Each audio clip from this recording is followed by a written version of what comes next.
ಶ್ರೀ ಗುರುಭ್ಯೋ ನಮಃ. ಹರಿ ಓಂ.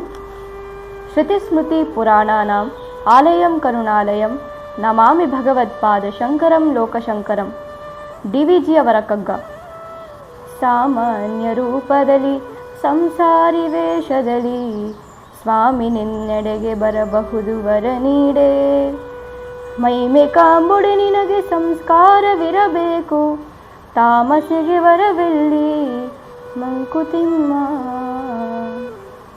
ಭಗವಂತನು ಸಾಮಾನ್ಯ ರೂಪದಲ್ಲಾಗಲಿ ಸಂಸಾರಿ ವೇಷದಲ್ಲಾಗಲಿ ಅಥವಾ ಇನ್ಯಾವುದೋ ರೀತಿಯಿಂದಾಗಲಿ ನಮ್ಮ ಉದ್ಧಾರಕ್ಕಾಗಿ ಬರಬಹುದು. ಆದರೆ ಪರಿಶುದ್ಧವಾದ ಮನಸ್ಸು ಅಂದರೆ ಸಂಸ್ಕಾರವಿದ್ದರೆ ಮಾತ್ರ ಅವನ ಮಹಿಮೆಯನ್ನು ಗುರುತಿಸಲು ಸಾಧ್ಯ. ಈ ಸಂಸ್ಕಾರವು ತಾಮಸಿಗಳಿಗೆ ಅರ್ಥಾತ್ ಅಜ್ಞಾನಿಗಳಿಗೆ ಇರುವುದಿಲ್ಲ. ಆದ್ದರಿಂದ ಅವರು ಅವನ ಅನುಗ್ರಹದಿಂದ ವಂಚಿತರಾಗುತ್ತಾರೆ. ಇಂತಹ ಸಂಸ್ಕಾರವು ಗುರು ಸಾನ್ನಿಧ್ಯದಿಂದ ಮಾತ್ರ ದೊರೆಯುತ್ತದೆ. ಓಂ ತತ್ಸತ್.